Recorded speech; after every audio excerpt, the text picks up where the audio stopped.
We're R Squared, or Rocky and Rebecca. We run the Innovate to Accelerate program, which is a commercialization support program on behalf of SpaceWorks for direct to phase 2 challenge awardees through the SpaceWorks program. So right now we're running the alternative P&T and digital spaceport cohort through our 12-week curriculum.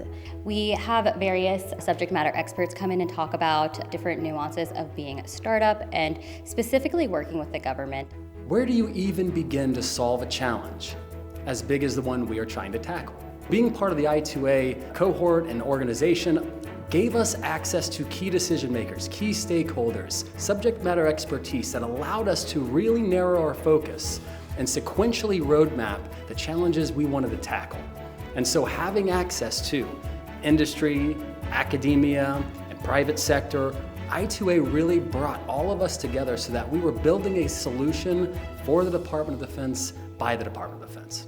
The I2A program has assisted us in planning out where we need to go next to find those organizations that may be willing to continue taking these from the initial engineering prototypes into manufacturing prototypes. So I2A has really helped us understand the needs and demand for new space autonomy systems.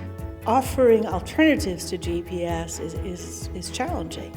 So by setting up this Alt-P&T challenge through the I2A program, it allows us to basically bring our technology forward to justify to the DoD and the Space Force why there are solutions. But it's been extremely helpful getting a refresher on some of the elements that are essential for small business to navigate as we work with the government customer. It's everything from security to invoicing to how to raise money, right? Things we've done before, but I2A certainly helped us refresh and prepare for the contract we're currently taking on. Yeah, I'd say the other great thing about I2A is just the cohort membership in and of itself. It's a bunch of companies. In some ways we compete a little bit, but there's a lot of complementary nature in those technologies and products. And if you think about an end state of a GPS or a P&T service or capability, usually requires multiple components, multiple subsystems. And we have an opportunity through I2A to meet fellow companies in the space that are kind of at the same level we're at and have a lot of the same cultural aspects, made some fantastic partners. And we're seeing a couple of partnerships come out of this cohort as well. We got a number of benefits. Perhaps the biggest benefit was understanding the timescales and the process for essentially selling into large DoD ecosystems.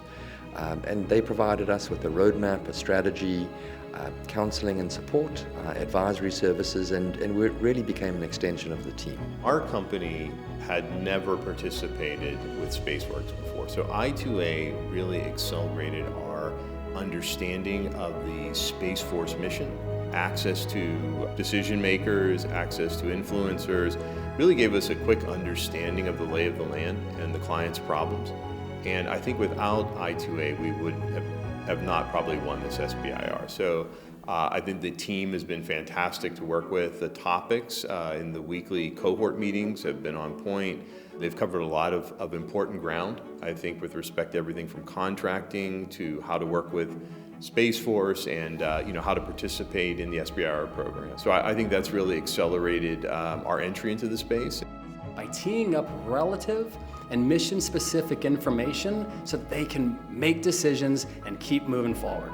And that is really what this organization has helped us do, is really narrow the focus and meet very specific mission needs. The technology we see here today, the alternative P&T and digital spaceport, it really shows you the priorities of where the SpaceWorks program and Space Force is putting their dollars towards. For these companies, they are able to connect with their government customer that they're currently working with. We had a lot of other government representatives here that are future customers for them, industry partners that they can collaborate with, and investors that are investing in government and dual-use technology. And that is really what Expo Day is about.